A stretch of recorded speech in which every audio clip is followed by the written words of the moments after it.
Yay, you graduated. And after 4, maybe more years for some of us, you've graduated, but now what? Other than getting your first quote unquote real job and paying off that college investment, what should you do? What kind of goals should you set for yourself? And then how are you going to pay for all those goals? Right. Well, you're going to start by listening to Queer Money episode 313, because today we're sharing 5 post-college saving goals. And guess what? They aren't all stale money tips. No, they are not. So let's get started.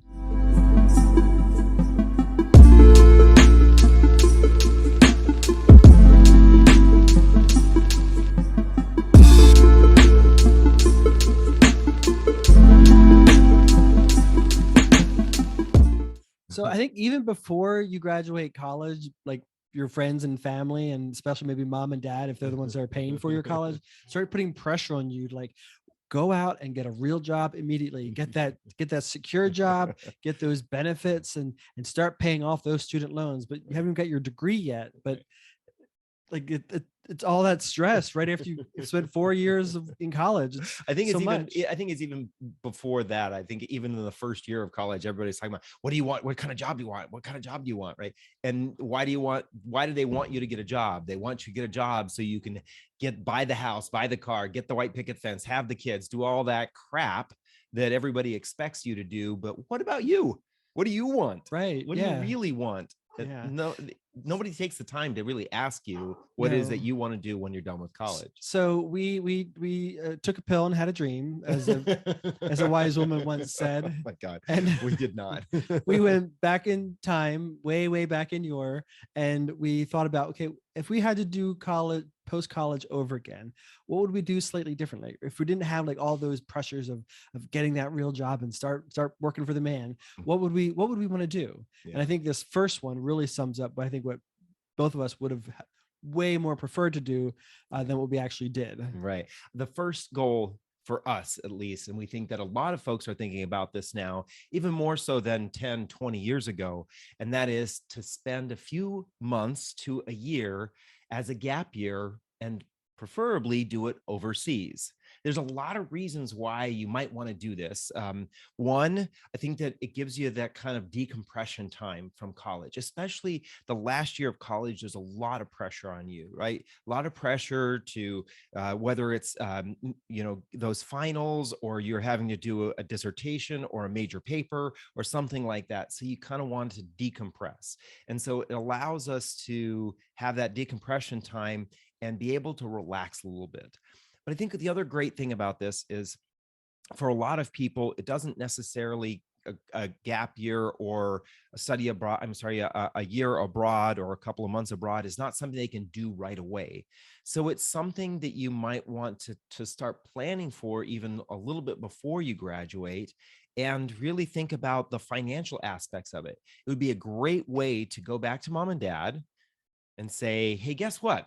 I want to go travel abroad. I want to go abroad for a little bit, but I can't afford to do that. I don't have the money saved up for that. So I'm going to get a job, but I want to spend a year or two with you, living with you, and save up that money. I think that would really kind of prove to your parents that you're taking some steps in the right direction of thinking about your finances. Yeah. And then have a strategy behind it. I mean, I think, mom and dad's first response might be, you're not going to waste 2 or 3 years saving for and then going on a gap year. That's a complete waste of time. But you have to prepare for that argument, because I think really 3 to 12 months in another country or in a couple of other countries, that's going to let you see what else is out there, right? You've had this for most people, they've had a very myopic experience of what the real world is like. So going abroad kind of gives you some diversity of experiences and diversity of cultures, running in with different kinds of people and experiencing what their lives are like.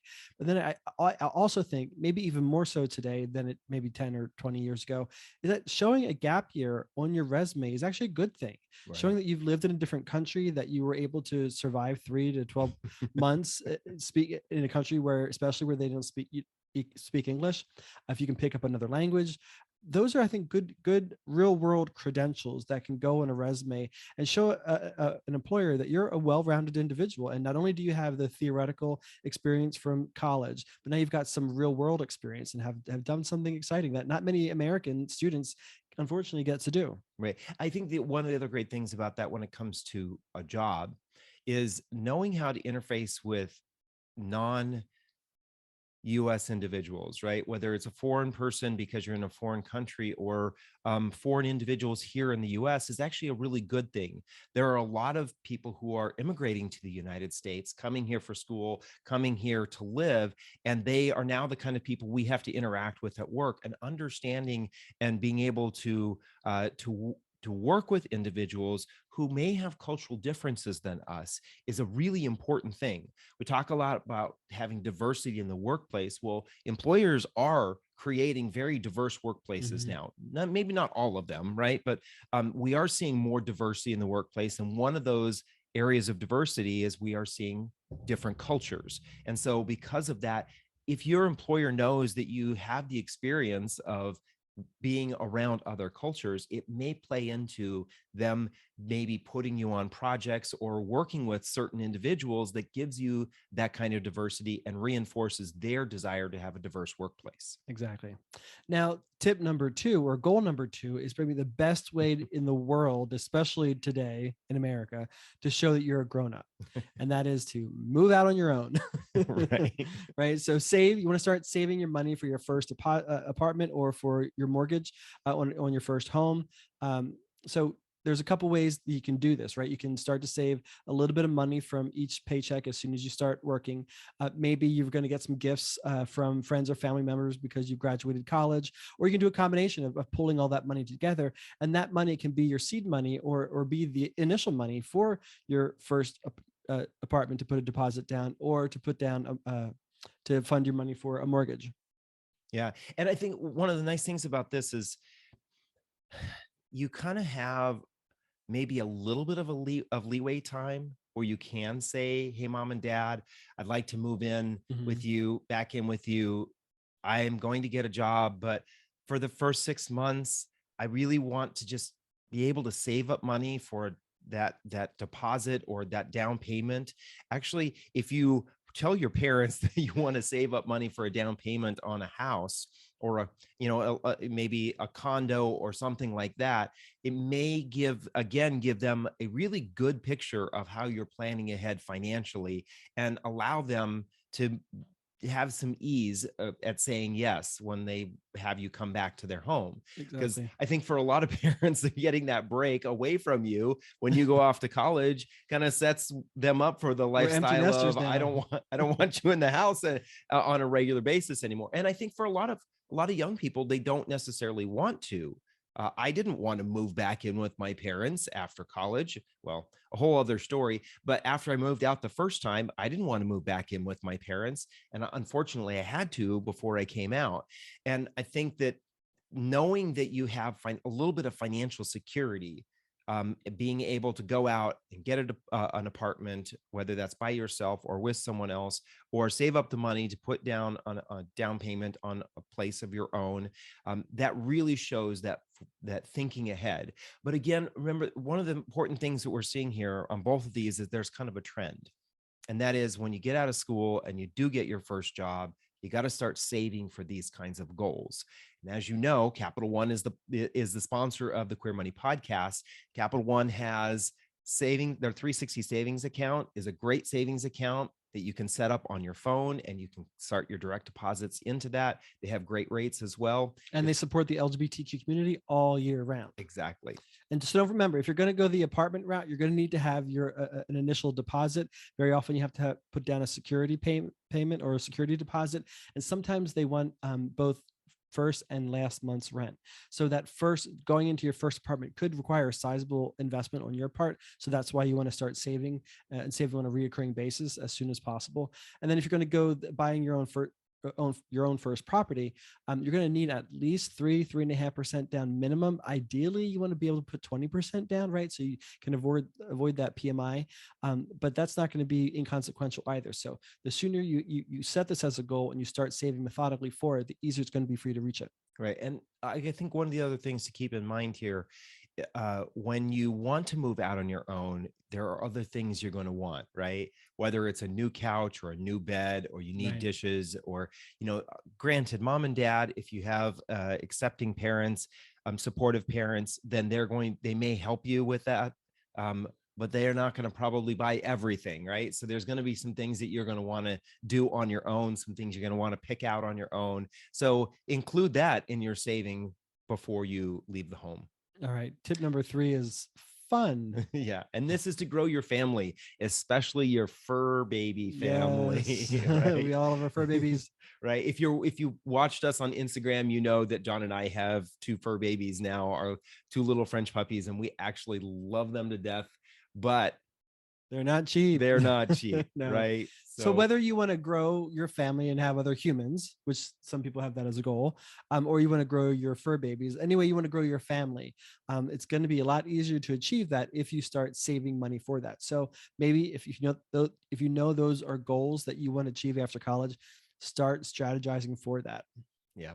And remember, when you're thinking about this, think about it short term and long term, right? So if you're thinking about wanting to have children, it's highly likely that you're probably going to want to then be in a relationship and potentially get married and then have kids. All of those things you need to be planning ahead for money wise, right? If you're going to get married, I think that the average cost of a marriage in the United States right now is running at around $27,000. Maybe mom and dad won't be able to fund the whole thing. So again, if you want to make some of the decisions, maybe you need to have some money saved yourself. Exactly. Yeah. Financial independence is independence, right? Yeah, exactly. So, all right. Savings goal number 4 is, and you've heard this, say this before, save seed money for a side business so that you can earn extra income. It's never been more important than it is today to have additional income streams. Granted, not everybody is going to become an independent full-time entrepreneur, and that's not for everybody, right? There are some benefits to being a W-2 employee. We won't discount that at all, but we highly encourage everybody, regardless whether they want to become an independent entrepreneur or want to be a W-2 employee, to have at least a side hustle, earn additional money on the side, doing something different. And there's benefits for that a couple of ways. One is it reduces your reliance on an employer to let them be sort of the dictator of your financial security and your long-term happiness. But 2, it's a great way to monetize a hobby. It's a great way to expand your skill sets. It's great to be able to talk the talk of an entrepreneur, be able to understand what it is to be an entrepreneur, having your own business, having an LLC or an S corp, whatever it is. It's good to be able to understand that language. That way, if you do decide later on in life that you do want to start your own business, or you want to change careers, you've sort of got the language down. You have the experience, and you can make all that a little bit easier for yourself. Yeah. And remember, when starting a business, to think about it, growing it and starting small. I think a lot of times when folks think about going out and starting a business, they think about becoming the next Mark Zuckerberg. Not the best example, right? But growing a company as quickly as he did, right? I think a lot of people think about wanting to be huge, right? Well, I think a lot of times we get so confined by the idea of what it will take to grow a big company that we don't even do anything, right? So start off small. There's a lot of things that you can do, skills that you already have that you can monetize in various ways, whether that's doing some freelance writing, or maybe doing some in-home care, being a doggy daddy on the weekends, right? Those kinds of things are ways that you can just pick up a little bit of skill and make a little bit of money, and then you can continue to grow that along the way. So when you get out of college, and if you want to go down this path, start setting aside a little bit of money to help make it so that you're the first investor in your own business, right? Because you are going to eventually want to have possibly your own website, your own business cards, depending upon the type of business you're going to have. You might want to have a dedicated phone number. You will want to eventually set up an LLC or an S corp, get your own tax ID number for your business, and all of those things aren't necessarily huge in costs, but there's always $10 here and $20 there and $50 there to finally get everything set up. And if you start to methodically save for that money now, and you have a couple $100, maybe $1,000 to help you get your business started, it'll make it that much easier and quicker for you to be able to actually get started and maybe start generating a little additional income for yourself. Right. I think that the idea here is make sure you have a little bit of money before you start the process. Right. Yeah. This is seed money that you would be saving for yourself. Exactly. Yeah. So often I think we've seen people reach out to us where they want to start a business and they're starting everything by putting it on their credit card. Well, that might be the access to money that they have, but there's a dire consequence to that. If they aren't generating enough money quick enough to be able to pay off those credit cards, then suddenly those credit card balances and the high interest rates can start snowballing on top of themselves, and all of a sudden you've got this massive amount of debt to pay off. Whereas if you would have saved a couple of hundred to a couple thousands of dollars first before you started your business, then you wouldn't have to rely on credit cards and you don't run that risk of going into debt. Right. All right. Point number 5. This may be slightly stale, but it's an important one, right? And that's to build an emergency savings, right? Whether it's moving out on your own or it's buying your first home, having a car, we know that things are going to happen, right? Your phone may fall in the pool. You may drop it in the toilet. You may drop and crack it. I mean, how many people do we know that are walking around with a cracked phone because they simply don't have the money set aside to be able to take care of things like that in an emergency? God forbid it's even an even bigger emergency, right? So think about the kinds of things that you want to do in your life and make sure you're planning ahead with some emergency savings for that. John and I suggest you start off with anywhere from $500 to $1,000, but it's really important to remember to have enough set aside in case something drastic does happen, like maybe getting furloughed or laid off or something like that, depending on what's going on in the economy. We know that the pandemic had a really significant impact on a lot of LGBT folks. 64% of LGBT folks said that themselves or someone in their household was either laid off, furloughed, or had their hours reduced at work during the pandemic. Unfortunately, our community, whenever it seems like these kinds of statistics come out, we seem to be the ones taking the brunt. And so having an extra emergency savings account, having that money set aside in case things like that happen is really important to help you not only with your finances, but also with your mental health. Yeah, 100%. And just like the idea with starting your own business, don't necessarily try to become like the next IPO bro right out the gate. You want to start small with your emergency savings, right? We've all heard the standard recommendation to save anywhere from 3 to 6 months of your living expenses in an emergency savings account. And for a lot of people, that seems very daunting, right? You're talking about $10,000 to $30,000 and even more for some people, right? So that just seems a little bit scary. So people don't even try. Just shoot small, right? Set a goal of trying to put $100 in an emergency savings account. And then once you've reached that, then say, how can we 5 times that and get to $500? And then once you've got that $500 to $1,000, you're good. You're solid, right? So maybe beyond that, you just start depositing anywhere from $10 to $20 a paycheck or a month into that account and try to avoid touching it altogether. And you'll be surprised at how quickly that account grows. Exactly. So those are our 5, hopefully somewhat fun tips for your post-college life and how to utilize your money.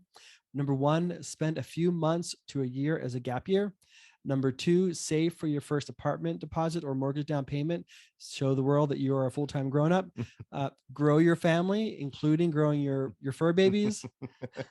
Save seed money for a side business for extra income, and then build your emergency savings account.